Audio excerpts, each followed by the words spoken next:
that looks like a Doug to me. I'm Austin. And I'm Cloud. This is We Watch. Godzilla.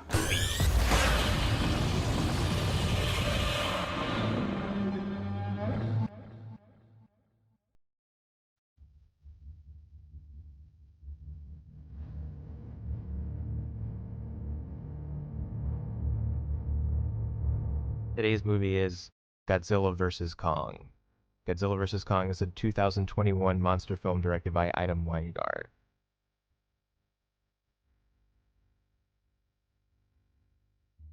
How about a plot synopsis? Godzilla shows up, he attacks some things. People are like, oh my god, why is he attacking us? And then Millie Bobby Brown, who I will say is probably the most annoying character I've ever ran into, is just like, I want to make friends with a conspiracy theorist. And he's like, Bleach, we have to shower with it. Apex is doing crazy things.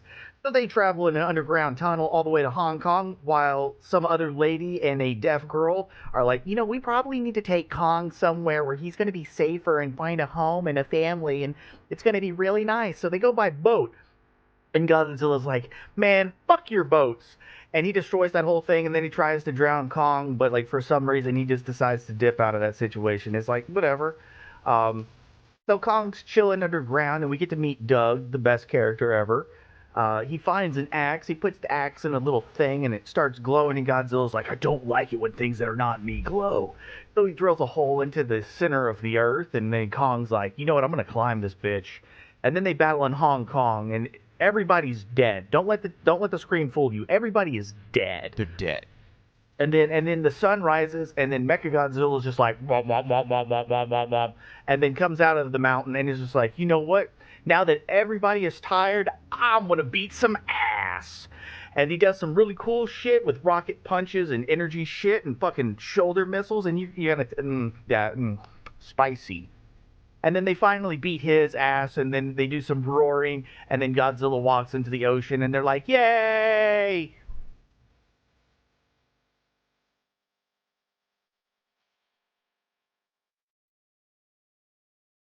Yeah, they make such a big deal out of it. It's so hard to get to the Hollow Earth, and then they need all this equipment, and there's this like dimension thingy that happens, and then Godzilla's like, I'm just gonna make a hole, and it's gonna go all the way there, which we'll have to come back to that hole later, in a later episode, because I have a question about that hole.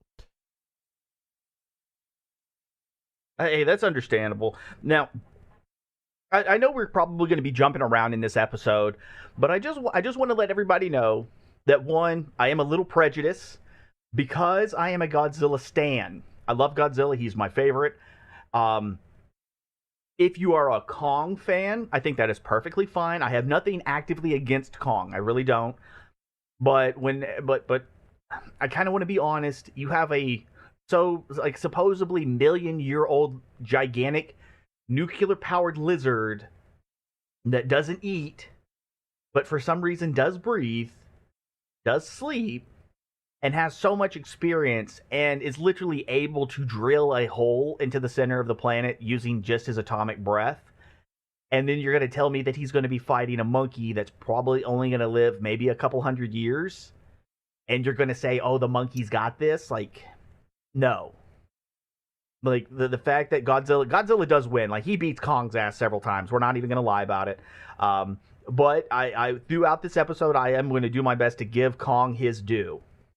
Well, he does, like, they sort of try to frame it as they sort of fight each other for a while, and then eventually Kong just puts his axe down and they stop fighting, so neither of them really has to, like, he is okay to feel like he didn't win, and he knows Godzilla isn't, so he's like, all right, I'll put the axe down just so we can stop fighting.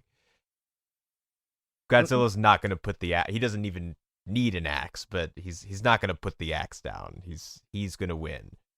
Yeah. Well, it's like, all right, so whenever you watch other videos or you listen to other people talk, one of the things that they'll try to explain are like the different abilities between the two. And the thing is Godzilla has almost an unlimited endurance. Like, you can slap him, you can punch him, you can like try to cut him up. It doesn't really matter. He just can't be really slowed down. He can only be pushed aside. Mm-hmm. It's kind of like the unstoppable object versus the unmovable object kind of thing. And Godzilla fits almost that unstoppable force. So a lot of the times it's like you can't really stop it, but you can push it out of the way so it doesn't hit you directly. That's really the closest thing it is. And so like so we have the first fight where it's got, they're both of them, they're out in the ocean. That's a Godzilla win. Yeah. That is a Godzilla win. Like Kong could not have survived that, because it's like if they already launched the depth charges just to get Godzilla to let Kong go. At that point, Kong is exhausted and he's waterlogged. So you've put Kong in an environment that he cannot succeed in. So that was an unfair fight for Kong. Yeah. Kong did some pretty cool stuff. They didn't mean for that to happen. They thought they could make it to Antarctica before Godzilla noticed, but exactly. He noticed. So it's like, the humans tried, and unfortunately they failed. How they failed or why they failed, we don't know. It's not actually explained. It's just like, for some reason, Godzilla knows he is there and is going to fuck him up. That's all there was to it. And then the next fight is literally them being in Hong Kong. They have like Godzilla pretty much burns Hong Kong down without actually burning it down. Almost every building is practically destroyed at this point. Kong has been burned, just clawed, all kinds of shit.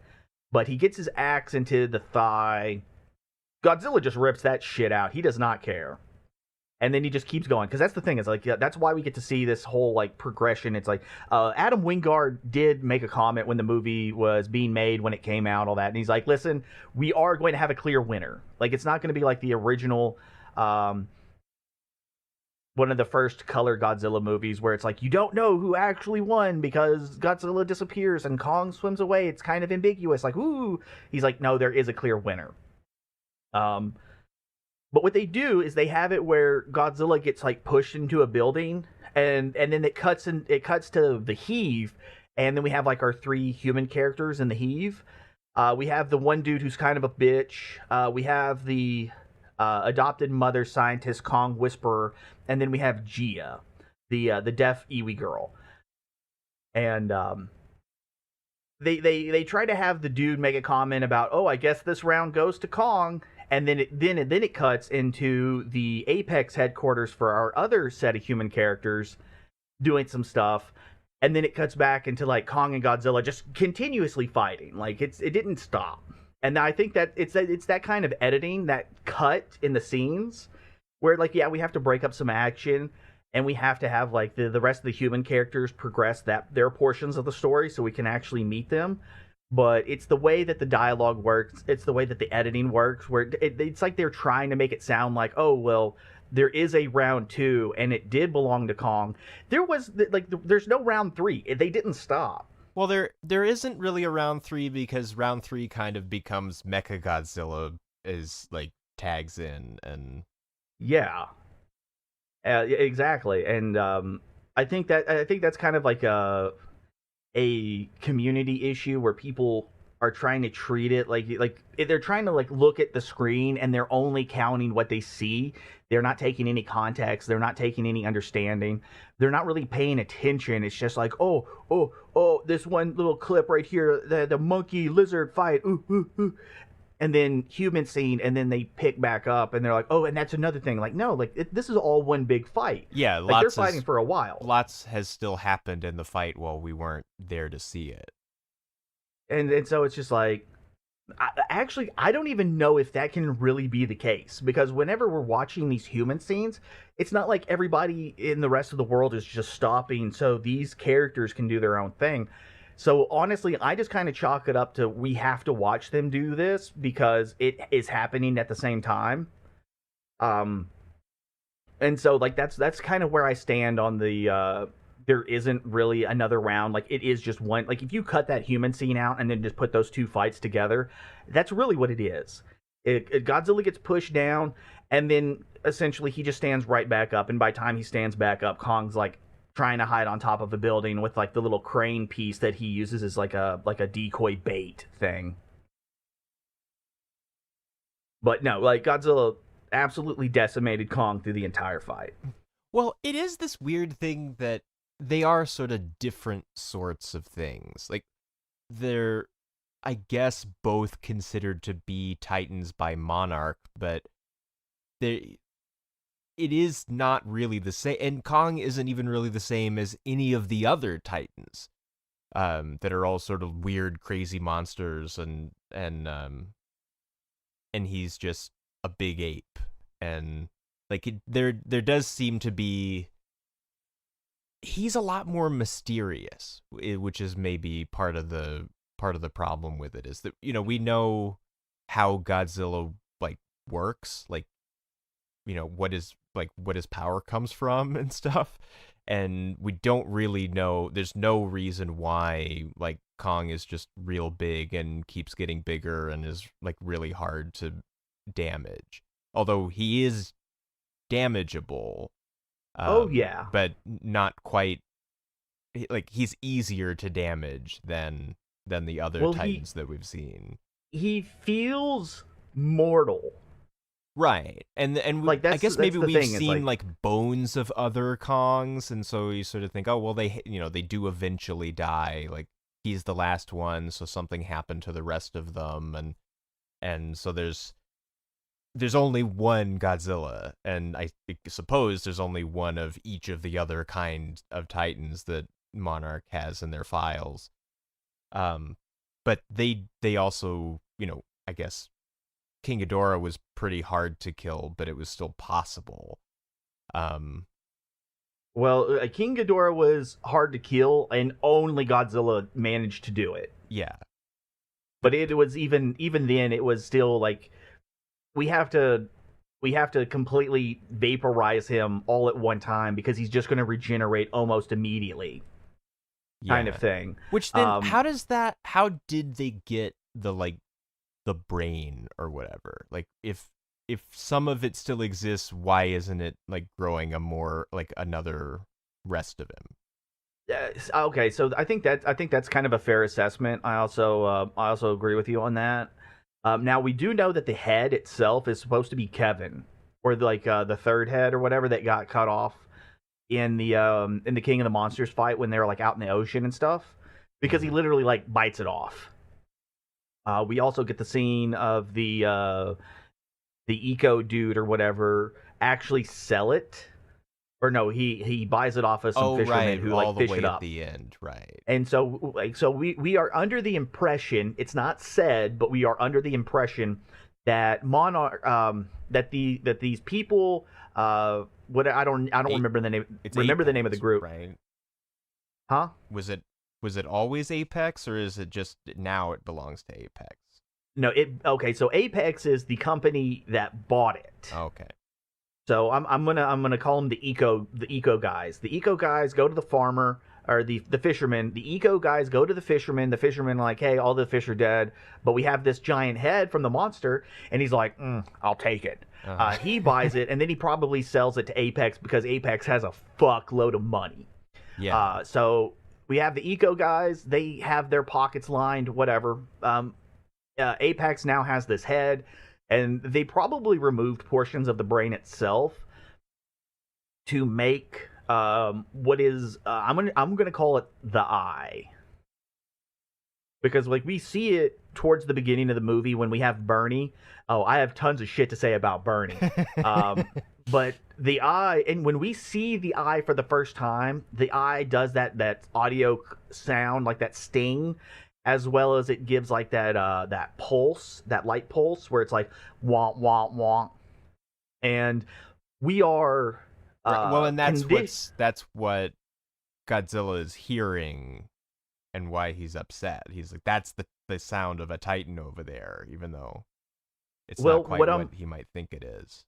What we're understanding is that it is a portion of King Ghidorah, and it making the sound, we might hear it as a machine making that wonk sound, but I have a feeling Godzilla hears actual King Ghidorah making it. Yeah. Like that's something that it's like it's alluded to, but it's not outright said. And because it's not outright said, I'm kind of leaving it like that because it's like this entire movie, Godzilla's pretty much in goblin mode. You know, he doesn't stop. He doesn't stop moving. It's just like something's happening. He is on top of it, and Right. he is angry through the chasing entire this, movie. He's chasing that. He's running all over the earth and finding various things. Yeah, because like what we hear is because the movie pretty much starts off with Godzilla attacking Apex. You know, there's like obviously little bits like, oh, well, the movie actually starts with Kong inside of the dome. It does, yeah. Which actually, there's a really slick thing that also is really like we're just not dealing with this problem. That there's one line in the dome part about how he doesn't really fit in the dome anymore because he's been getting bigger over time. Because the last time we saw him was, many years ago, and so there is this like. But how I remember when they announced this movie, there was people were thinking like, but how is he gonna like? He's not that big. Godzilla's like this big, and Kong is like way down here, and so how is he gonna? And so there's just this like vague idea that just like he gets bigger as he ages, and they just don't deal with it at all, but they just say it offhand and don't even bother with a kind of like monarch, what someone's explaining, looking at the files kind of thing, which I'm glad they did it as if we're not going to explain it, just don't just throw it away in a line like that rather than giving us a bunch of big explanation. Yeah, I think that's the one of the best ways to go about it. Now I know that there's going to be a number of critics. There's going to be a number of people who will complain about the suspension of belief. And I think this is one of those issues where you don't have to really suspend your belief very much for this to actually work. So it's not something that you can. I believe that this is an issue with Kong's growth that there's no reason to ever complain about it, because since we have to have that transition between him being those two sizes, it's just he grew. Well, we know the Kongs grow anyways, so it makes sense. No one explains how fast or why. It just happens. Oh, people grow, monkeys grow, apes grow, Kong grew. Yeah, all right. Most done. things stop at a certain point, but Kong seemed to be. But it's different from other Titans too, because like Godzilla's not still getting bigger. None of the others are still getting bigger, right? So it's sort of a unique thing about the Kongs. Well, actually, Godzilla is bigger now than what he was in the 2014 movie. Oh, is he? Oh. Yes. But the thing that we have for Godzilla is that Godzilla... Okay, so... I don't know if I mentioned this in any of our other episodes about the Monsterverse, but one of the things is that Kong eats. Like, he actually eats food. He drinks water. Godzilla doesn't. Godzilla, like, directly feeds off of radiation. But also a number of other Titans do the same thing. We also have the old story of, there was like a culling where like a air quote Godzilla goes in and just murders all of the Kongs and then forces them to go underground. And you may be like, oh, that's terrible, that's horrible. But when you start to think about it, like Godzilla's supposed to provide balance to the planet. He's not a defender of people. He is a protector of the planet itself. And so whenever you have like a group, like a race who can reproduce the rate that I guess you would just say like simians, would that be a correct term to use? Like simians, like monkeys, apes, like I guess so. That genetic lineage or whatever. It's just like, okay, well, they actually produce, they spread, they get huge, they consume tons of resources. And then because of the level of intelligence they have, they are able to take other resources from the planet, not just food. And so it's like Godzilla's like, okay, well, these are literally humans, but way, way, way bigger, so they consume way, way more. Um, and so he's like, oh, I have to cull them because I have to provide that balance. So yeah, it sounds terrible, and that they get sent to the Hollow Earth. Um, but then they seem to be doing fine down there. Whatever. But Kong is by himself on the top. So he's on the island, and then at some point, like the island's resources are finite. Like they're going to be limited. So he's growing, he's going to get big, but there's also going to be like nothing else is going to exist on that island because he's going to consume all of it. Yeah. And so like Kong has to eat, Godzilla doesn't. Godzilla, he's going to run around absorbing radiation, and he doesn't need those resources. Yeah. All right, my brain fucked up. I don't even remember what the point of this was. Well, so this is different, right? Like, wasn't original Mechagodzilla like from space or something? Original Mechagodzilla was he was still made on Earth, but he was made by aliens. Ah, okay. But so there's still aliens. It's not just like humans made this in order to fight. Like it's not like the Hulkbuster or something, which it kind of is here. Yeah, aliens had kind of I would say like aliens were on the planet. They took like a couple of scientists or whatever, and they're like, hey, we'll help you if you help us. And then they made like a giant robot. That was Mechagodzilla. They dressed it up to have like a skin to make him look like Godzilla, do some stuff. So it's like essentially what it was is like we need a Godzilla to blame all of the destruction on, so we can like slowly take over the planet, kind of thing. This movie is just like no fake skin. It's straight up Mechagodzilla. It's just a robot. Which that's something that I do like so much about this universe of movies compared to say like the new DC movies or something, where they're not shy about just saying the names of things that we already know. Like they don't edge around it. They just like, I think somebody says Godzilla in the 2014 one within the first like 5 minutes or something. Like it's very, very fast. And then without any way to know that it's supposed to be called Mechagodzilla, the kid just says, no, it's Mechagodzilla. And it's he's just, which I guess he's sort of piecing it together between like, well, it's not a robot because it's being controlled by a person. That means it's a mech. It looks like Godzilla, so it's a Mechagodzilla. Well, Bernie, because like that was one of the scenes was Bernie, Millie, and then Tapwater. They were in that room.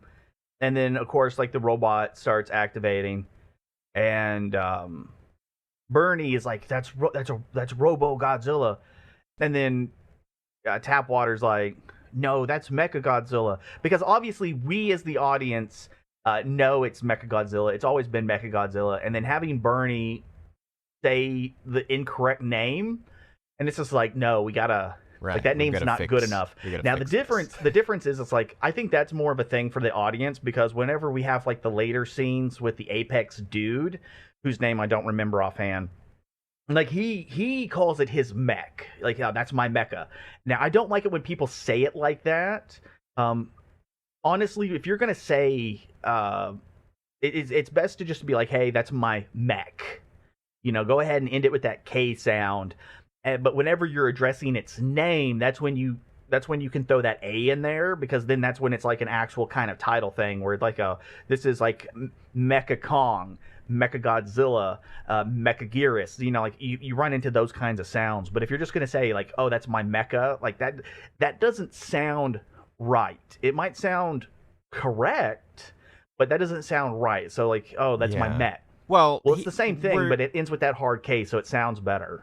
Maybe he's supposed to say it wrong because he's dumb. Like we're not supposed to like him. He's, he made Mechagodzilla for his own purposes, and so he's going to think of it. He's going to think of things in an incorrect way because he's just making bad decisions. Well, to be honest, I actually like the Apex guy Oh yeah, the Sarazawa is supposed to be, Sarazawa's son, Oh. but it's not something they actually explain in movie. Which is another thing that we're going to have to get to is content that exists outside of the films. But that's supposed to be, OG Sarazawa's son. If I say the name incorrectly, it's because of the way I pronounce words. Okay, move on. Um, but you have the son, and then you have like the guy who started Apex, and I actually like him. I find him to be polite. He's kind. He's like, no, I'm not doing this because I want to rule the planet. I want to do this because the Titans are a threat to humanity. So like, yeah, he might be like the super rich asshole who like we're not supposed to like, but at the same time, I'm like, at no point do we have evil alternative motives coming from this guy. No, that it's just like, it's a only lot, the audience knows. it's a lot different than the whatever her name was that was just like release all the Titans so that humans could be destroyed. Like she's actually bad. Like he's not bad in the same sort of like frustrating way. I think her name's Emma Russell. All I know is it's the Russell family. And to be honest, I don't like the Russell family. I think they're terrible characters. I really do. I don't like any of right, them. because she was like Kyle Chandler's ex-wife or something. Yeah, like you have like the new guy who runs Monarch is a Russell. The lady who sided with the eco terrorist, she was the ex-wife Russell, and then Millie Bobby Brown's character is the daughter Russell, who was a terrible character in King and a super annoying character in this movie. Yeah, I mean the thing is that all I guess he like pours the whiskey on the thing eventually and allows Mechagodzilla to be brought down, but otherwise that their whole end of things kind of doesn't do anything. Like if they weren't there, everything would have still happened except for that last bit. Like they don't really do much to save anything. They just kind of watch stuff happen, and because then the Apex guy gets killed by Mechagodzilla, and they didn't have anything to do with it. It's just because you can't control a Titan brain, really. And so there's not they don't do, which Kyle Chandler doesn't do anything at all in the movie either, which is kind of disappointing because I'm just always happy to see him. He's in like 3 scenes spread way across the movie, but he doesn't have any use anymore like he did in the. All right, well, in the I want us to take a little break and then talk only about these characters, like these human characters specifically. Dad Russell, he's supposed to be a scientist, right? If he's supposed to be a scientist, why is he doing some of the most unscientific shit that you could think of? Like, he's a terrible scientist because it's like, okay, well, something has changed and we're trying to figure out what it is, but we're taking no feedback. And so having it where it's like, hey, listen, Godzilla's attacking this Apex facility for no reason. So wonder if it's actually the Apex facility doing something that made him mad, because he doesn't seem to be attacking anywhere he's else. He's never done anything for no reason before, so it's like, must be a reason. Maybe Apex is the problem. Oh no, you're listening to those conspiracy theories. Well, like maybe if you take a step back and it's just like, think about it a little bit and do like a scientist's job, then maybe you might start putting a little pieces together. Because it's like you don't have to agree for the direct reasoning. It's like, oh, Apex is. I think that's like the conspiracy theory area of it. Is because you have Lady Russell, Tapwater, and Bernie. I don't like Bernie's character in this one, because I think he's a little too over the top. Yeah, he believes every conspiracy and can't stop talking about it, and is sort of like always disconnected from what's actually happening in front of him. He's sort of frustrating just to like anytime he's in a scene. Yeah, I don't like Lady Russell. Well, I think dead, she's a horrible character. No, Lady. Like I'm talking about like the girl. I don't want to be calling her Millie all the time, but Lady Russell. Her mom is dead. Like, the mom died in the last one. Yeah, Lady Russell I don't like her. Her I name find is her to be Madison. obnoxious. The daughter's name is Madison. Madison. Madison. Okay. Okay. Do we know Tapwater's name then? Oh, Because if hang I'm going to be on. calling him all by name, I might as well get his name too. Sure, I can probably find it. Well, he does have a name otherwise, which means I'm probably just not. I don't know. I'll dig around. All right. Well, I'm still gonna call him Tapwater. But the thing is like we get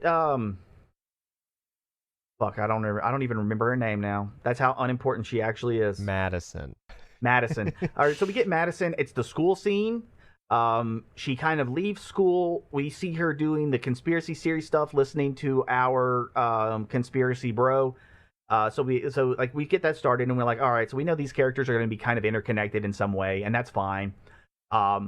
Him being so over the top is not an issue I have. It's the fact that it's so constantly over the top, like it doesn't stop.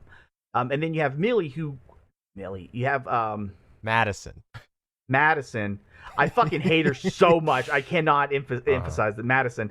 Madison feeds into this, but at the same time, like she's so aggressively obnoxious where it's like, okay, so she talks to her dad and she does make sense. Like we're understanding, but we know this as the audience.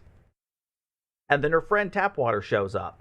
So she's like stealing Tapwater's van because Tapwater got it from his older brother, which I love the van. It looks so trash. It's not his van. He stole it from his brother first. Yeah, he stole it from his brother. He's like, and yeah, she's we can't like, I'm going to drive. Exactly. I'm like, bitch, get the fuck out the van. Don't hand her the keys. Stop it. And then she's just like, oh, are you joining? And he's like, yeah. And then he has trouble opening the door. And then she tries to drive without him. Like, come on, okay? Like he's obviously like trying to do this does not make me like her. It just kind of is like, hey, she's too gung ho for somebody who's not going to be able to do anything anyways. And then never does. Yeah, because it's not like she's an intelligent character who can like figure all of this stuff out on her own, and she's filling in the gaps for Bernie. That would have been cool, where it's like actually Madison is like really, really smart, and she's been doing all the stuff because she did work with her mother, and she has all of these extra abilities that a child normally wouldn't have. But she's also a child raised in different circumstances. And so now she's being put in a more modern day kind of life. She has a school friend. So now they take this van and they meet up with Bernie, and Bernie has like insider knowledge and they can feed off of one another. That would be cool.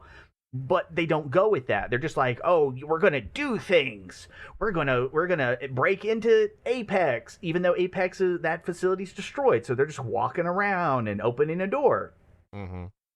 So a lot of that's kind of whack. It's unnecessary. It's silly, but it's not like fun silly. It's just like, oh, now Tapwater. I also don't really like Tapwater, but I also find Tapwater to be a more sympathetic character because he's it's like he wants to be part of the group, yeah, but he's too scared to want to do anything. He is just sort of being drug along into things, so none of it. And then they make really fun of him the entire way, where it's like tap water or not tap water. Like, what's the difference? Oh, it's they put fluoride in the tap water. It's like, oh yeah, we can tell. Like blah blah blah. Like they go through on this, and then he's like upset because the dude carries whiskey. Like, am I really being like pushed around because of the fluoride? Like he sort of like takes it as real, and then kind of feels bad for the rest of the time. Yeah, and then he gets upset because Bernie keeps a flask of whiskey on him inside of a gun holster.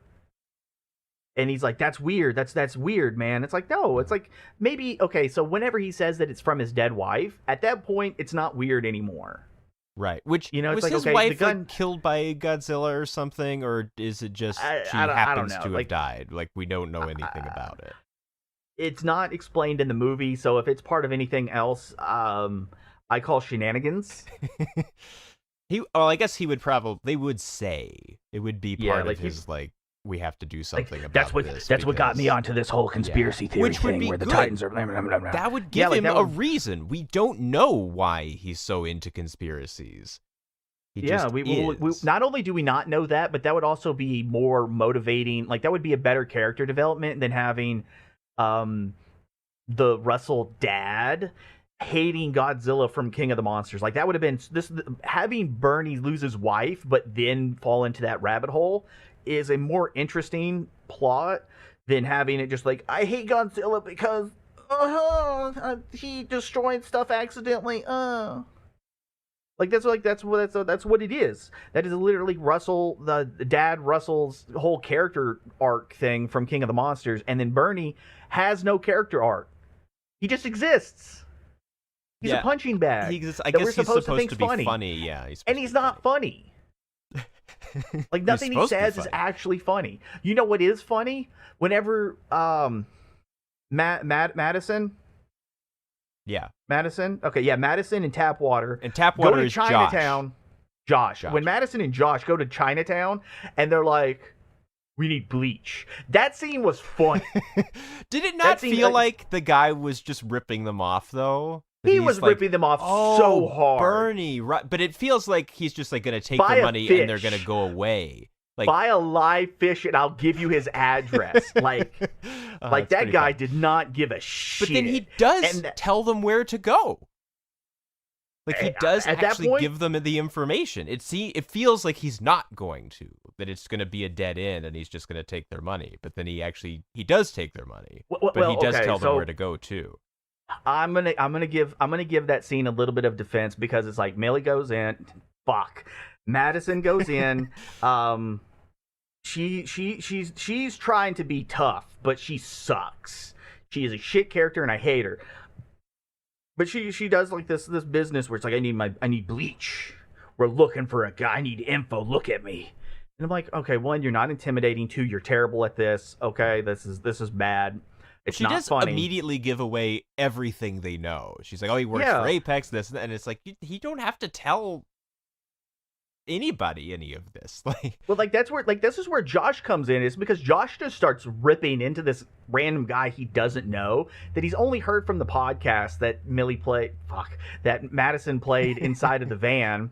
And he just like starts like probably smells bad, like all of his stuff, probably has like crumbs in his beard if he even has a beard. You know, like he's like puts the money down, like, yeah, we're looking for candy. He does all of the stuff that you would expect from like people trying to do some sleuthing. And then like the I'm gonna guess he's Chinese because it's Chinatown. But like the Chinese dude is like he just goes like, oh, bleach. Wait, this isn't one of those viral challenges and shit because Tide Pods. Right.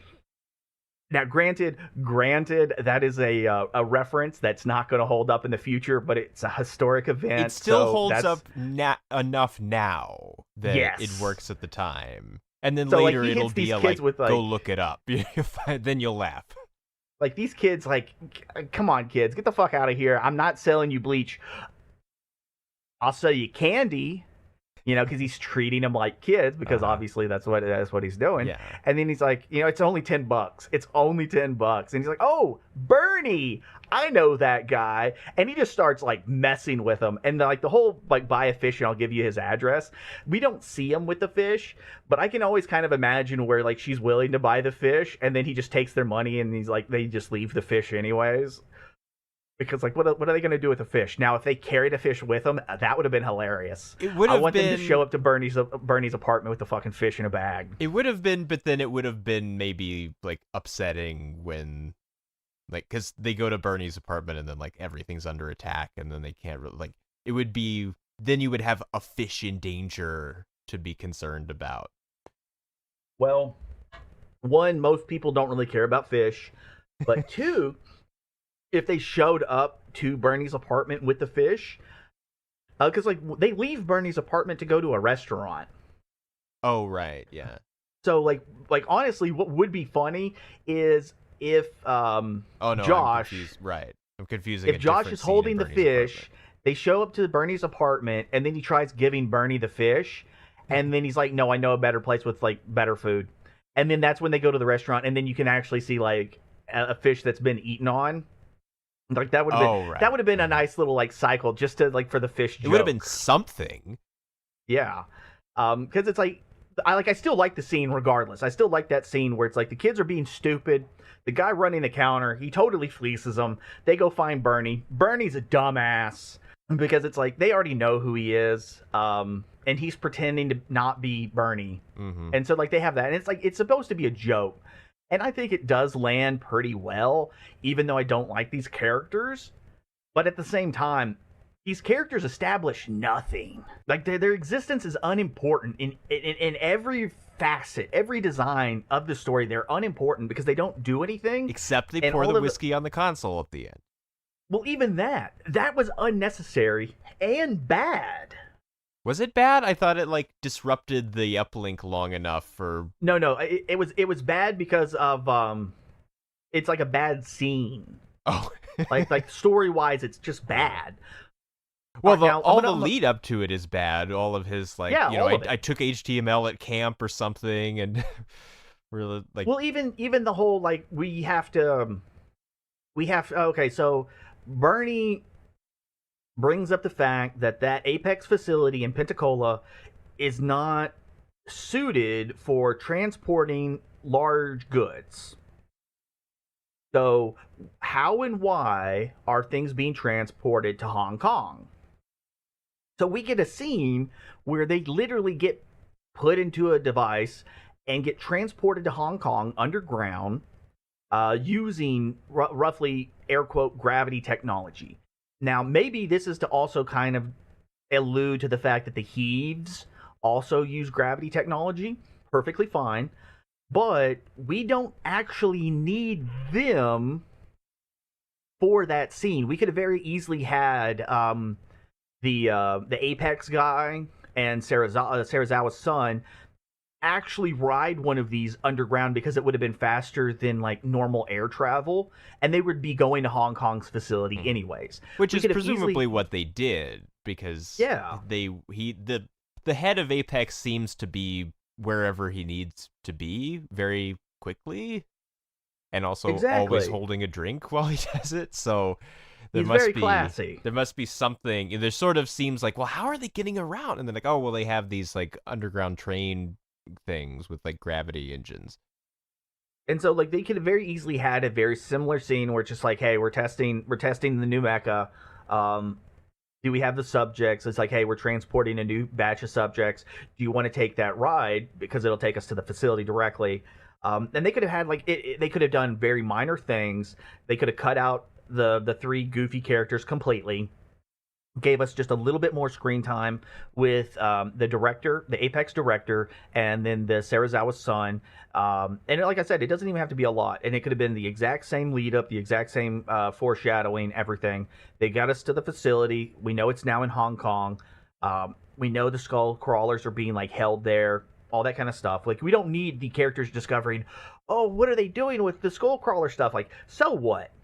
No one gives a shit about the skull crawlers. They're not sympathetic enough for the audience to see, oh, they're using skull crawlers as test subjects for Mechagodzilla. Like, no. Every time we've seen skull crawlers, they're horribly vicious monsters that eat and destroy everything they touch. Like, so we've been having to kill them anytime we meet them anyway, so... And so having them used as, like, the test subjects, that's not like the audience isn't going to see that as a bad thing. No, they're not using dogs or something. Like, it's... Yeah. We're not sympathetic to the skull crawlers. Now, as a follow-up, some people will say that in old Godzilla movies, humans have always been involved and have always helped Godzilla in some capacity. And this is true. So, the difference would be the humans in the older movies were normally doing things on purpose or had some form of intelligence, like they were like scientists or like cops, detectives. Like they were people who were intelligent and did intelligent things to help. And so having Bernie, Josh, and Madeline not know what they're doing, just kind of show up to be like an audience eye view kind of thing. Like none of that actually, like they are not the intelligent characters doing things on purpose. They don't know what help. they're doing, and they don't do anything to help. So yeah, and so like that's where the difference is, where it's like they pour whiskey on the console and it messes the console up for a little bit. Like that is something that is done kind of accidentally because they're not intelligent enough to actually, like, I'm not an actual hacker. I don't have these computer science things. Like, I can't do this, I can't do that. Bernie is an engineer, but that's just like a fancy term for saying janitorial staff. I'm not saying being somebody in the janitorial staff department is bad. I'm just saying that Bernie doesn't have those kinds of high grade skills that would make him an active threat. But the old movies would be like, yes, I'm an actual scientist, or I'm with Interpol, so I know how to handle tough situations. It'd be things like that. So, like, those characters, not good. What I would have liked to have seen would be, like, let's say you have, like, the director and then Serizawa, and then somebody who kind of sympathizes with Serizawa, but isn't always in the forefront. So whenever they find out that Serizawa's dead, they are the ones who actively try to disconnect it. And then that's like the difference, where it's just like, hey, it's like it's a sympathetic party after we know that the son is now dead. It's like that kind of thing. Because, one, the movie never explains to us that he is dead, because he is. It is something that is out of movie media. The lady that we see, who's supposed to be like one of the other people, is like, no, I'm cleaning, bulletproof, soundproof glass, blah blah blah blah. Like, those people, like, who are those people? Where are they at? How are there people standing deeper inside of that room whenever Mechagodzilla like swipes at that place? Where did they go? Because, like, we know that the director, like, he was standing near the glass, so whenever Mechagodzilla does his swipe, we know he's air quote dead. But the three air quote hero characters are over here and they're still fine, but there were people standing like even further back in that room. You just telling me they ran off? Probably. Well, there's Mechagodzilla's attacking, so you just nope out of there. Well, Mechagodzilla fucked off. Well, he fucked off. Like, he just swiped the thing and then he walks off. Like, he doesn't do anything else inside there. Yeah. And we know he doesn't because we constantly go back to that same room with those three characters. So the rest of the room is fine. Right. They stay in basically the same place. Yeah.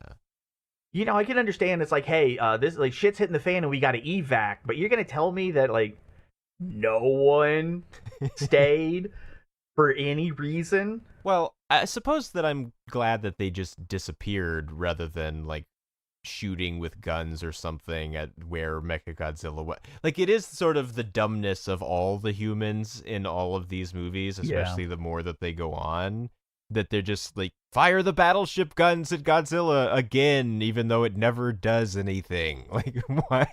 They just keep, like, hoping it'll do something, I guess, but it's never gonna do anything. Like, just save, save the ammo. It's not gonna work.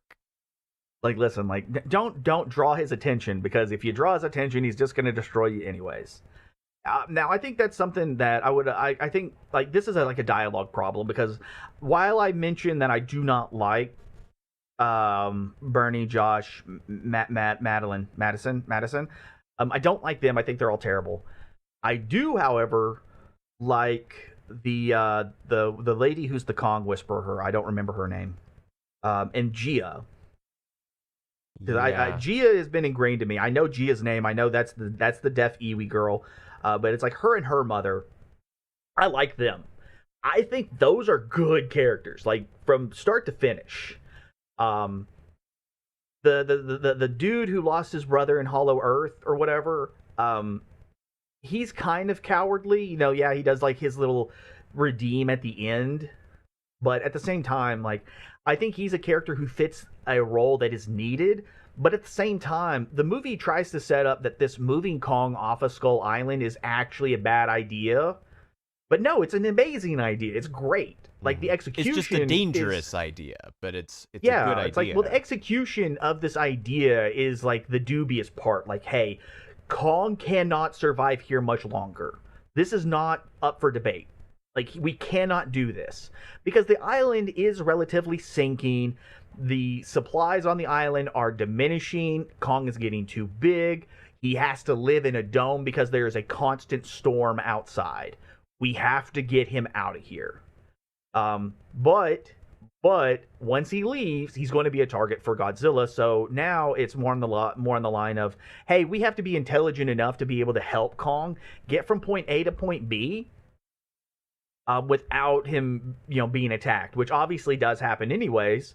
But like that's where the evolution of that plan comes in. It's like, hey, we have him on the boats because that's probably the most expedient and easiest and probably cheapest route to go.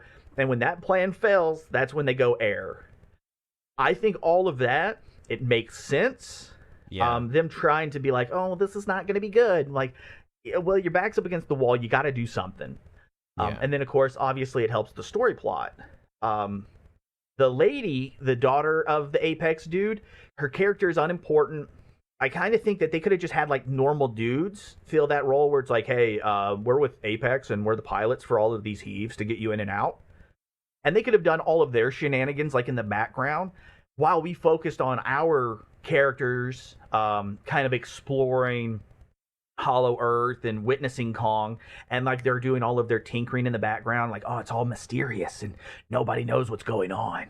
Like, we didn't need that extra confrontation. Like, Yeah, that was it's a little unnecessary. overt that she's like obviously has a secret evil plan.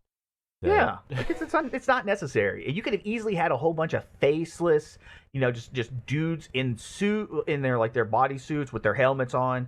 Like, yeah, they got their guns, but like, oh yeah, like, we are from Apex, we are the pilots, we are here to protect you, we are here to help you with this mission. Easy, awesome. They could, because like they still do all the work anyways. She's just there to give us like whenever Kong smashes the heave in his hand before he travels through the tunnel. Like, that's like the only reason she's there, so we can go, yeah, he destroyed one. Yeah. And you could have easily had that scene where it's like some of the pilots are in it trying to escape, freak out, shoot at him anyways, and then he picks it up, looks into it. It's the exact same thing. We just didn't have to have that lady. Like, all they did was, like, from a production perspective, all they did was hire a lady to have her play an unimportant role, say some really stupid shit, and then get destroyed at the end for audience satisfaction. And it wasn't necessary. Did she get paid? I hope so. Did she get other work? I don't know. I didn't pay any attention to her. But for the movie's context, unimportant, unnecessary, could have easily have been done, and they could have saved some money doing it too. The dialogue for the boat scenes, the lady, the Kong Whisperer, Gia's mother. Mm-hmm. I think some of the dialogue that she uses is kind of cringe.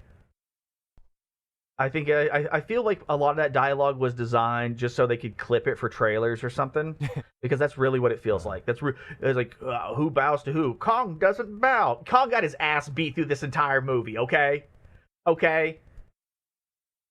Like he was on the brink of death. Okay, like, get this shit out of my face. All right, Kong nearly drowned. You had to help him. Like, just think of the headache from all of those depth charges he took to the face.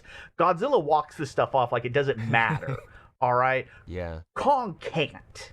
So he took that to the face while almost drowning. He was done. He all does right? seem to have a bit of trouble while they're still in the cold before they go down the hole too. Like, he's not even good at surviving in the cold.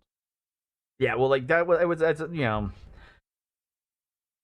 a lot of apes aren't exactly built for Antarctica. No, but it's like what we were saying at the size. beginning, that he's much more limited as a Titan than some of the others.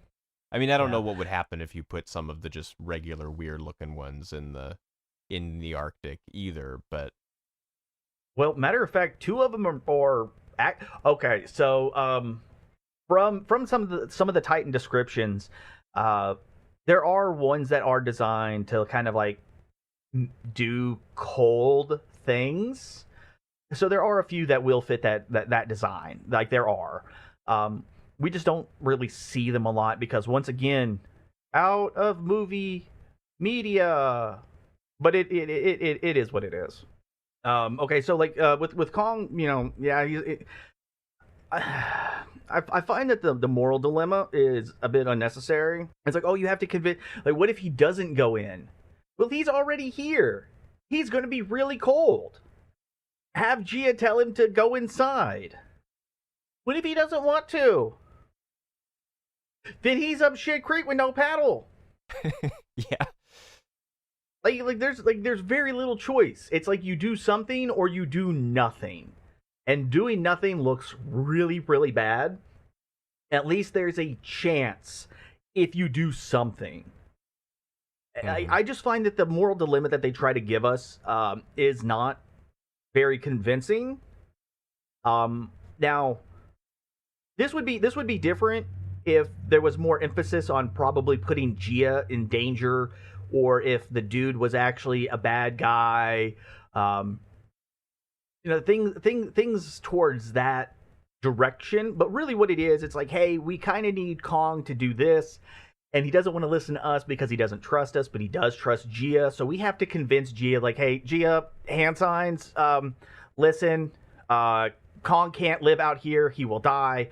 We need him to go inside. It'll be probably safer, but potentially dangerous because new place. And it's just like, okay, because Gia is at the point in her life where she's not like a small child. She is self-aware at this point. She is learning. She obviously communicates with Kong. And I also believe there could be instances where, like, the adults are signing to Kong where it's like, oh, like, Kong, I'm friend, family, like, more things like that where, like, she's supposed to, like, they have her labeled as the Kong Whisperer. She mentions on trying to teach him sign language. At this point, whenever they learn that he understands on the boat, like, her not going, like, full-blown trying to talk to him to let him know things directly, I feel I feel that's a little bit of a waste of that character development for her. But I do think that section of characters are leagues better than everyone else that we've had to deal with. I guess so, yeah. I mean, it's supposed to be that Kong is going to trust her more because they've just been talking when there wasn't any goal in mind or him being told to do anything. And maybe he's not going to trust the mom yet. I mean, at least once they discover that that's what's going on, they just go ahead and do something with that. Like, the dilemma is dumb because either he goes in the hole or he freezes to death in the snow or Godzilla comes and they fight again. So he's got to go in the hole. But yeah, once they realize, oh, he trusts the little girl, she can talk to him, this is fine, they just do it rather than us having 20 minutes of scenes of them being like, but what if she doesn't tell him what, like, all sorts of, military type thinking, which I feel like we've had in other similar sorts of things as this, and probably even the other ones of these movies, where people just don't. I guess even in this one, you're like you said that Kyle Chandler doesn't listen, but they actually do listen when they, they're sort of surprised to discover it, but then once they've discovered it, then they just go with it. Yeah. Well. It's a little bit of, like, wishful thinking. Like, here's something I would have liked to have seen. Here's something I would have wanted to have happened. Obviously, we don't get it. But at the same time, part of me thinks that they don't treat Kong as intelligent as he is. But at the same time, I think they diminish Gia's character by not using her the way that I think they should have. Because what it breaks down into is that we're told she is the last of her people because the storm is destroying the island. Okay, that's fine. Kong saves her. They have a connection. I'm trying to teach I'm trying to teach Kong sign language. My adopted daughter, Gia, she knows sign language. All of this is good. But because I'm an adult, I'm not talking to my daughter. Because I think that's something that we always kind of find in these movies, just in general.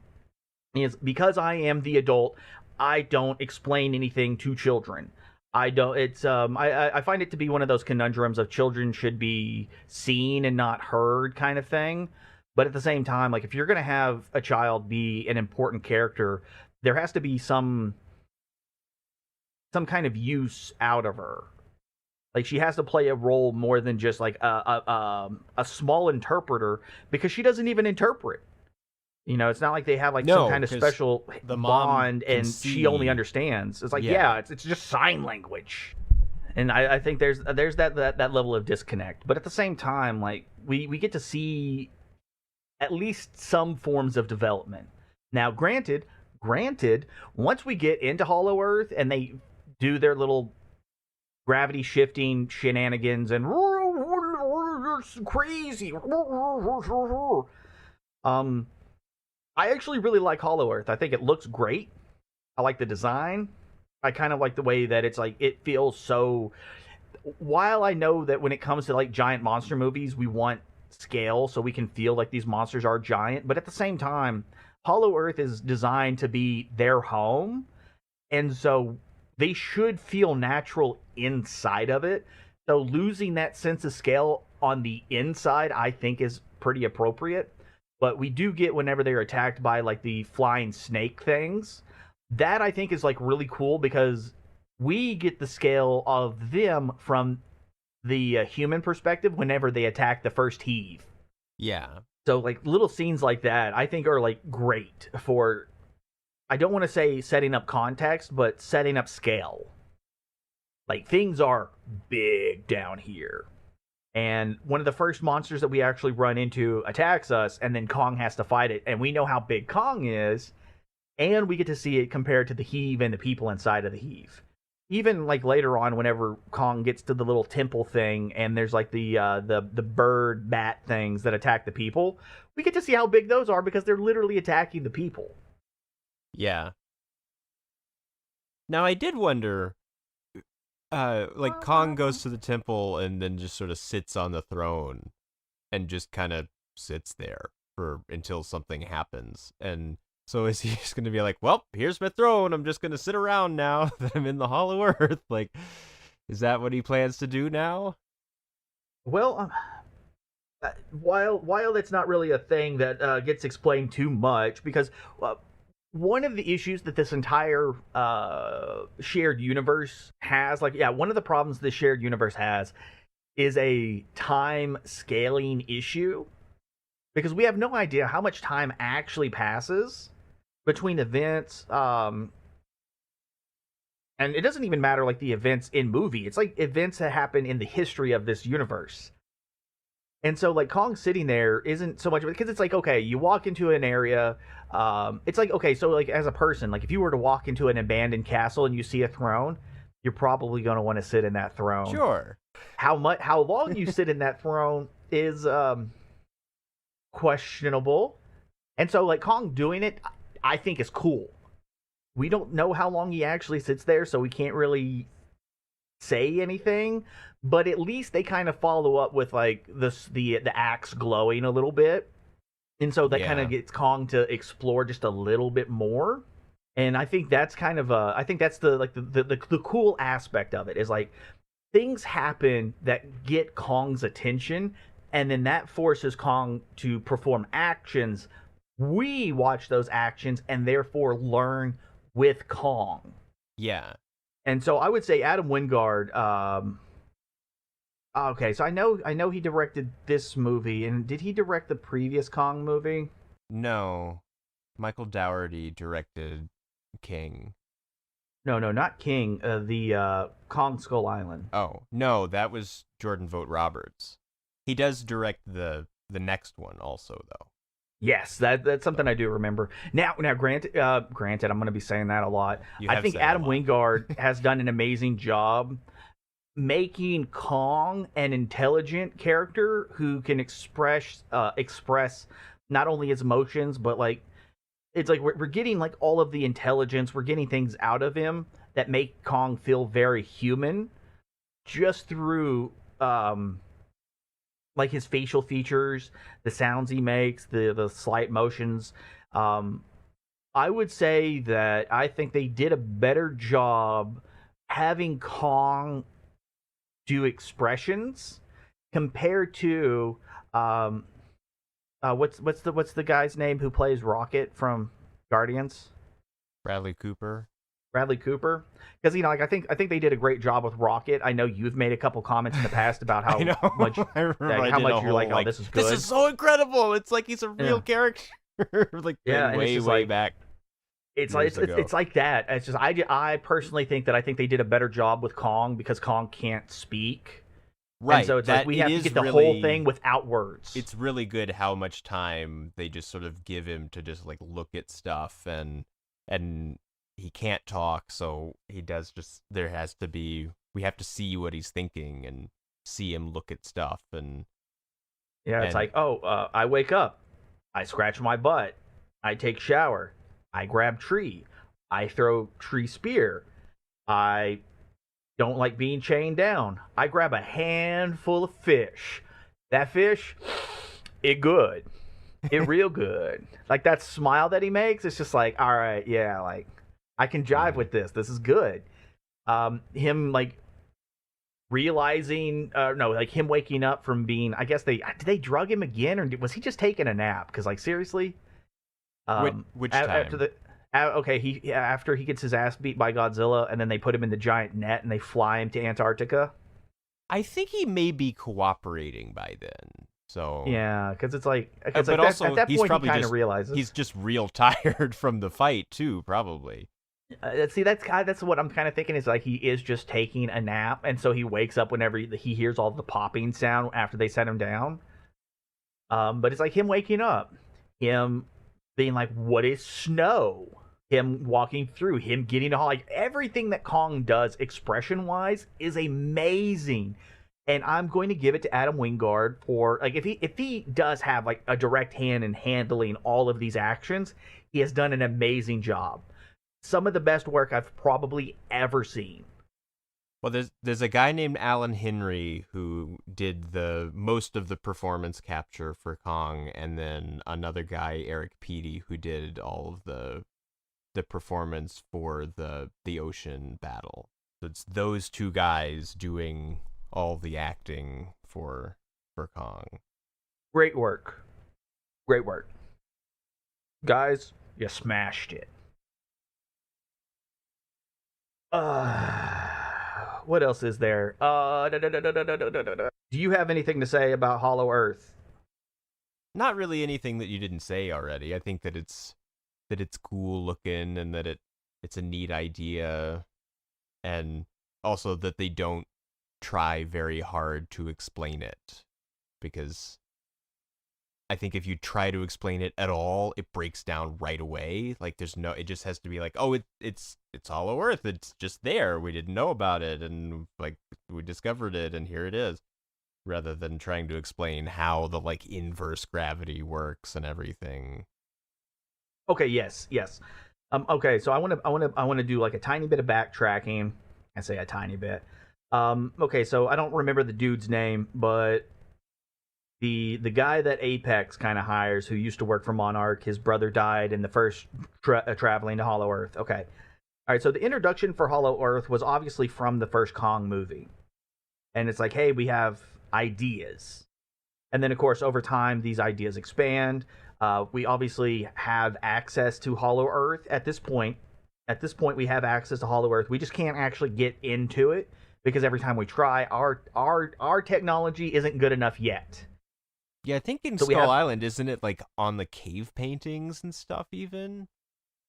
I'm not like, exactly sure. I know the big thing was like we actually see like Ghidorah, Mothra, Rodan in the cave paintings, but that's one of those like post credit scenes.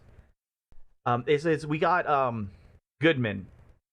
We got Goodman, and he's like, hey, we have an island. I think there's stuff. We're gonna tell the government, and there might be stuff there, and we want to get there before the Russians do. Yeah, that was his thing, but not lands, which I did like in the opening titles of this, that we hear his voice. Yeah, among all of the other people explaining what like all the history and everything. Now, okay, so like we have that, so that's where we have the introduction of this one dude. Now, the problem I have with this is there's no real point of him existing in this story as well, for the context of like, okay, so I understand that it's like, hey, we need a way to connect Apex wanting to get into Hollow Earth to get the energy stuff so we can power up our Mecha Godzilla. We go to a dude who has connections with Monarch, and at the same time, we have the Kong situation going. I feel a little bit of this is just a little too coincidental, but at the same time, the dude that they hire, or like the guy who wrote the book or whatever, I don't remember his name, he's not important. I would say the situation itself works, but he doesn't really serve a purpose outside of being like this connecting tissue between here's the Kong family and then here's Apex trying to get inside. Like it's a little bit dubious. I kind of wanted him to have like more than just like my brother died and I wrote a book and I'm not connected with Monarch. I feel like he's too low on this totem pole of like a pity party. I'm like, okay, well, it's sad that your brother's dead.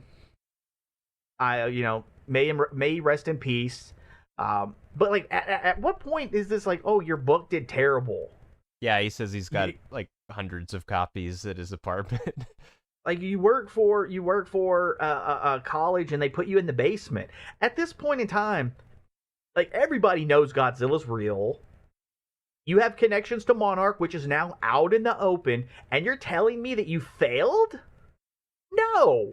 Get that shit out of my face. Like, you should actually be like a high-profile person who is succeeding, and then Apex is like bringing you like, hey, we have technology that can actually get you into Hollow Earth now. And I kind of want a little bit more greed out of him. Like he's doing it for himself, and he's hiding behind good intentions. And then at the end, whenever he does like almost sacrifice himself to save Kong, then it feels way more impactful that maybe he is dead. Because he's kind of an asshole. He didn't really do anything too bad, but he's selfish. But he redeems himself. Like, I would have liked to have seen that, because then I would have at least probably remembered the guy's name at that point. Yeah. I've been trying to figure out his name, and I haven't figured it out, so... Yeah, and so like I think that's one of those characters that he's not good. I understand his the need for him to exist because he is that connecting tissue, but I don't think he's a good character. Okay, so they get to Hollow Earth, and I know a lot of people wanted to see a whole bunch of monsters. Granted, I am satisfied with what we did see. Yeah, we get a few things. Because I'm also trying to look at this as a form of while you obviously need call back to the beginning of the episode, the suspension of belief. If you were to just have like monsters walking all over the place, I probably would have lost a little bit of that reality. Well, and you also don't really want that, because you want this to be a place that Kong can actually stay. And if it's just a war all the time, then that I would say it's not so much that a war. It's just like if you have like monsters, because it's like part of what I'm thinking of would be like cattle or just like wild animals, air quote, just walking around. Uh-huh. Just having it be cluttered with life, if you will, like animal life. Because like we see plants, we see all this stuff, we see glowing rocks inside of the other rock fixtures, whatever you want to call them. But what we get is the snakes that attack. Kong obviously he directly kills one by ripping its head off. The other one just looks like it just got knocked out, if anything. Like he slung it around, he hit some stuff, and it just, maybe it's dead, maybe it's just unconscious. It doesn't matter because it stopped fighting. He ate the brains of the other one. Okay, Kong keeps moving. We get to see like gigantic crab bug monsters. That shit was cool. Yeah. All right, anytime you have like evolve into crab kind of jokes, even though that might not have been the intention, it's just like, here's these these monsters. They kind of look like bugs. They kind of look like crabs. They're scuttling along, and they are much smaller than Kong, to the point that Kong doesn't even pay them any attention. I like that. It's a very environmental building kind of aspect. But fan favorite Doug shows up. That's the name of the giant lizard that eats one of them. Oh. Yeah, the lizard is okay. So one of the things I do like about the whole Godzilla fandom is the willingness to co-op characters. Now, this is something that I've mentioned in the King of the Monsters episode, where King Ghidorah has 3 heads, and each head was named, and obviously, because Godzilla is a Japanese creation and King Ghidorah is a Japanese creation, King Ghidorah's three heads were literally Ichi ni San, which is Japanese for 1, 2, 3. But because the third head acted so differently, the audience itself was just like, that one's name is Kevin because it's different, because he's different. We're kooky and weird, and it's cool, and that became a running joke. People liked it. There's like comics about it where it's like we literally have a head that acts different than the other two. Well, now is that just now, like in the new? No, that was Ghidorah, whenever or, King came out. No. But I mean, like, that's for this version of it, not like the old one. Yeah, like old King Ghidorah heads didn't really have personalities. It wasn't until like the MonsterVerse movies came out that's when it kind of got co-opted into that and named as such. But it's also kind of funny because the head, it's like Kevin's head got bit off, was in the ocean, got with the fisherman, sold to the eco dude, who then sold it to Apex. So the head that is running Mecha Godzilla is literally Kevin.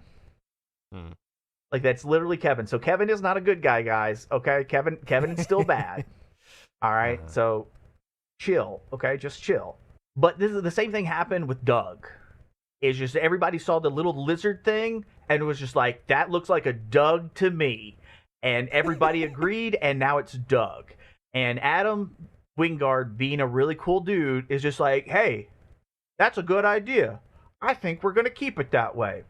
And because he's like, hey, we're going to do this, the fans loved it even more. So it's just it's a positive feedback loop that just fuels itself.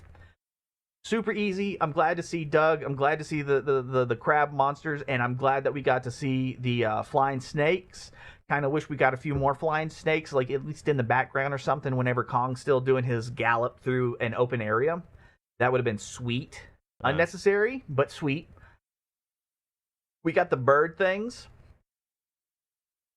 And I think I enjoy. It's like the different sizes of these monsters within Hollow Earth, to the point where they don't really feel like monsters anymore. They just feel like wildlife. Yeah, well, part of it is that scale that you were talking about. That as long as you can't see people, then they don't really seem like, giant monsters or anything. They just seem like animals. Sometimes they do attack the people, and then they seem less like ordinary animals because they're real big. But oh yeah. Okay. Here we go. I feel kind of like a party pooper because I kind of have to shit on people on this one. Okay, listen. Whenever you're telling a story and you're making these movies, if you expect the audience to know things outside of this movie or outside of the movies in general, I think that's kind of overall bad design for the stories themselves. Okay. So having this extra material, now granted, whenever you have like these comics, whenever you have these extra little story bits, everything like that helps fill out the world, I think that's cool. But at the same time, we have all of these different directors, we have these different groups. The stories kind of lose a little bit of consistency. There may be issues here and there. There's going to be problems, and when we run into that, I kind of feel that as somebody making the movie, if it's not within the movie itself, I have a hard time saying that it is something that is actually canon. And whenever we run into these kinds of problems, we see Kong pull a axe out of the skull of another animal. This is where we're going to run into the conflict of what actually happens, what is said happens, and then what is implied that happens. Granted, I do think that the blade portion on that axe is probably a spine from a different Godzilla. I really do. Oh. We do know that Dagon was the name of the Godzilla that from the 2014 movie. That we know that was a Godzilla. We know its name was Dagon, and it was killed because it was eaten from the inside by the Muto eggs. That was it absorbed its radiation, and that's what killed it. We know that there was a war of some magnitude between, air quote, the Godzilla species and the Kong species. At this point, we have no idea how many actual Godzillas there really were, or Titan Gojis, like however you want to put it down. We actually don't know how many there were. We only know of two specifically. One of like, and then this is a little bit of me trying to fill in. The Kongs were using too many resources and had to be culled, and the culling was technically the war that gets talked about. So the axe inside of the skull is probably not a Godzilla skull as much as it is another animal that they hunted to eat. Because we know the Kongs have to eat. There's like a thing where it's like we see like a diagram of a whole bunch of Kongs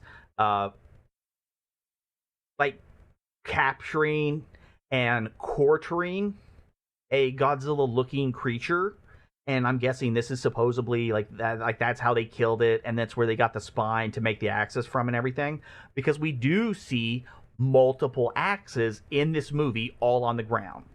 Now, why they're not glowing, I don't know, because that one axe which is in the skull that he picks up, he goes, sits down, it kind of glows, it goes faintly, he notices it, he sees the spot in the ground, he puts it there. There's a design in the ground, but that's not like a skeletal thing in the ground. Like that's a design that was like carved into it. And the axes that align are the spines that I'm guessing they took from one of the Godzillas they did manage to kill. I'm just saying that from what we're picking up, like things from the movie itself, okay? But at the same time, like we obviously don't see any other Kongs, but we do see like some like skeletal fragments and stuff because, you know, there's just bones sitting around. At this point, I don't think that there was a ton of Godzillas, and I don't think that there were I think the war, like air quote saying it was a war, is more or less cope. It's like, oh, it was a fierce battle between two groups, and it was probably like, here's like one Godzilla that just like decimated all of them, and it was just such a massacre that it was just better to say that it was a war to make the Kongs feel better, or the storytellers siding with the Kongs. Because it's like if you have like one giant radioactive lizard like literally mowing down like 100 dudes, that makes it seem like the Kongs are weak, and if you're siding with the Kongs, you're going to want to kind of hype them up, and it's just like, listen, it was a war to make it sound less like less like that massacre. But it's these little things that they expect us to know outside of the movie, where it's like, here's like these Kong families, here's where this axe comes from. So I'm going to say, it's nice to know, but you can ignore it. Just ignore it. It doesn't matter. And I'm going to say it. I'm going to say you can just ignore it because there was a comic that has the Muto Prime, which is supposed to be the story of. I know in King we actually get to see a Muto Prime, but it's like a story behind it, and I think it was supposed to be Dagon or whatever. It doesn't matter anymore because between this movie and the future Godzilla and Kong New Empire, like between these, that comic loses any form of continuity. It just doesn't exist anymore. It's like, oh, you can read it, but it doesn't matter. It doesn't hold any weight to the story that we get here. So, I would say you can speculate, but always just remember that half of the stuff you're going to come up with is probably not true, and probably also doesn't even matter. So if it feels good, maybe you can stick with it, but treat it as like a wet sheet of paper that's about to get, absolutely scrubbed, okay? And that's just me trying to be like for real. Okay. The introduction to Apex is literally a commercial. Yeah, it turns out to be like on the TV that Bernie is walking by or something, which is kind of neat. I am actually really glad that's what they did, because if it wasn't, then I would say that was a absolutely unnecessary transition for an introduction of a company, because it doesn't make the company look bad. It makes them look good. Well, it makes them look like a a company telling you that they're not bad. True. Which sort of makes them True. feel a little suspicious just for movie purposes, because it's like, oh, giant corporation claiming really hard that they're not doing anything wrong. I wonder if they're doing anything wrong. Well, at the same time, like what company is not going to make a commercial that doesn't make themselves look good? Right. But because like that, throughout the entire movie, I'm just like, okay, Apex didn't actually do anything wrong. They didn't do anything that stands out as like here's like a bad guy company thing. Like, no, it's just like here's a ton of people working on a gigantic robot. Oh, we're connecting it to a gigantic brain that's gonna help us. It's not even a brain anymore. It's just like a Neuralink skull or whatever. A lot of it is kind of silly. They're just using it for the Wi-Fi kind of. Because of the telepathy. I find it that it's like they tried making Apex look bad and failed. Now I know that's like a personal opinion, because like we're supposed to think that they're bad people because that's the perspective from Bernie and Madison, but at the same time it's just like what exactly did they do that is inherently bad? Now for Mechagodzilla, and this is really the end of like what I have for this movie, but Mechagodzilla is absolutely awesome. Probably one of my favorite designs for Mechagodzilla. And one of the things that make Mechagodzilla like absolutely ridiculous in this sense is the fact that he has long arms. His arms are huge. Yeah. Like, everybody else has, like, really short-ass arms, and it's just like, well, of course he was throwing punches all over the place. His arms are almost the length of his entire fucking body. So he's got, like, these, like, plasma punches and shit, and he can just, like all over the place. Like, oh, Kong's got this arm. Well, I got shoulder missiles, bitch. I'm going to shoot you in the face and free this arm up, and then I'm going to smack you around. He's doing all kinds of shenanigans. Like, of course he was hard to beat. He had reach on everyone. It's like fighting. It's like whenever you're like in a ring fighting and you're fighting somebody who's like a foot and a half taller than you. They're going to have reach. And another thing I thought was kind of cool is the inside of his mouth was one of those grinders. I don't know if you've ever seen those like ASMR just like grinding, will it blend kind of videos where it's like and these metal pieces that are just rotating in on themselves, and you like put junk in there and it like absorbs the junk and shreds it. The inside of his mouth is one of those. And I thought that was kind of funny. So like they really did try making like every piece of this robot be a weapon, and I thought that was really cool. And the jets on his back that allow him to kind of like do these really quick maneuvers where he can like spin or leap or like move really quickly in one point or another. Because there's like one where like Godzilla kind of dodges, and then Mechagodzilla does like this. It's not really a jump, but he's like lifting himself up a little bit higher, and then he uses like his weight and these jets to like push him forward, and then like punches him in the mouth. And then like grabs him and then like does these spinning maneuvers. And this is something that I'm going to be like, okay, one, I got to give this point back to Godzilla. Godzilla takes like a shitload of beatings, all right? Like he's like picked up and just slammed into every building that was still left standing after he cut him down earlier when he was fighting Kong. So I definitely have to give that endurance rating to Godzilla on this one. But him getting thrown all over the place was something where it's just like, yeah, okay, he's tired, but Mecha got that reach, and he do be throwing that boy around. Yeah, it's interesting that he is sort of differently proportioned than actual Godzilla, so it makes the things that can happen in the fighting different than they would be if they were the same, and just one was metal. Yeah, and granted, it's like having all these extra little abilities. It's like I do feel like they paid a lot of attention to the OG Mechagodzillas, where they're like, hey, we gotta have our Mechagodzilla be recognizable as ours, but we need for it to do enough things like the old ones did, where we're showing respect. And it's like, okay, so the old ones were obviously suitmation. Man in suit technology. Suitman technology. suit man technology. And with this, it's like, okay, well, he had finger missiles. All right, cool.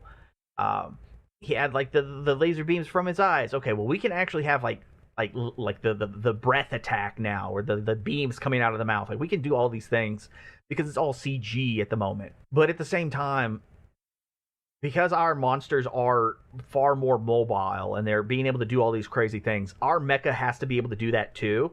Therefore, it has to be in a different physical design. And since we are mimicking the current Godzilla design, it's like I think everything fits really, really well.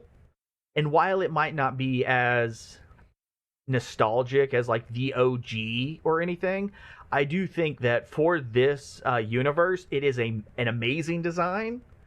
And I do hope that if they continue the MonsterVerse, we will end up with a an evolution of like the remains, because yeah, it kind of gets cut up, it kind of gets beat up and stuff, but at the same time, it still exists, it's still there, it's machine, it's not gonna rot away like flesh does.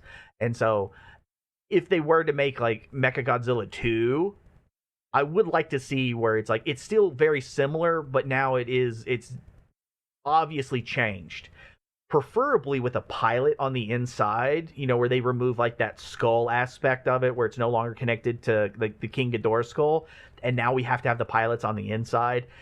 That is the route I think they should go if they choose to continue with Mechagodzilla in another movie. But that's just me. Yeah, well, I guess we know now that they haven't so far, but I guess that's true. It is still, he doesn't like throw it into space or anything. It's just still sitting there. Hopefully Monarch has like taken it and put it in a secure place.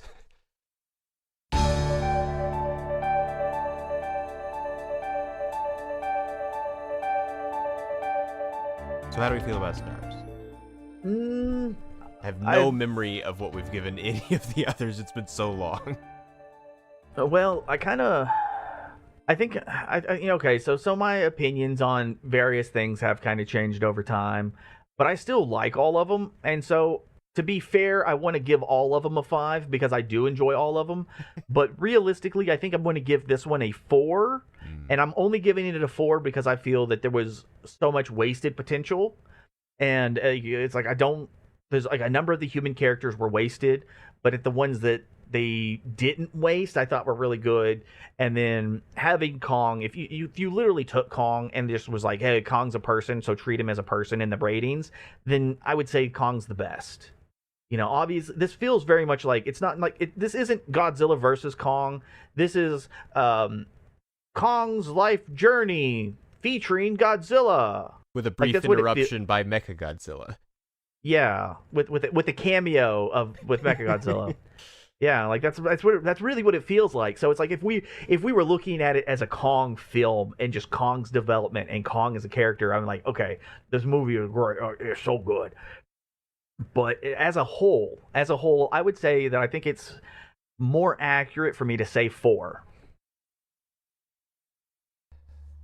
I don't know. I'm really struggling, especially not remembering what I did with the others. I know that King I was really frustrated with. So I don't remember. I haven't seen it, but the one time when we did the show, and I just remembered not really liking it at all. But I don't remember specifically how, like, I'm like, this is you should feel bad. You take this low stars. This one was. See, the thing is, I feel like in comparison to the others, this one works fine. Like everything's, I mean, not everything about it is good, but like it works fine. It's not, even as frustrating as sort of the kids end of things doesn't really have much to do with anything. It's still not as frustrating as some of the humans have been in the others. I guess maybe it has to be 4. Like, I kind of want to say 3, but I don't think that's fair because I don't think that there's enough wrong with it for that necessarily. But even though that's just sort of like, it functioned, it was good, that was fine. But it might. I guess I'll say it's a light. It's a light 4. It's like Yeah, since I I would I can't. would say that right now, Kong Skull Island, like from where we're at right now, it's always the human characters that seem to bring it down. But Kong Skull Island, I will say probably has the best human characters of like all of the movies at the moment. I think that's true. Yeah.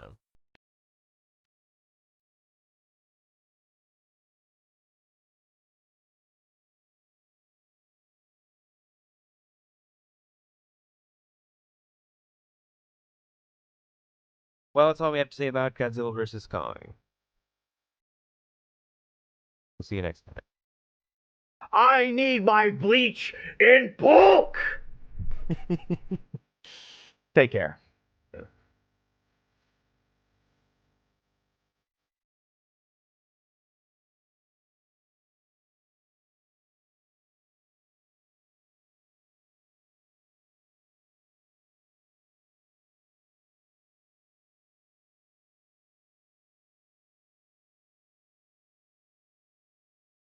Like that. Roar!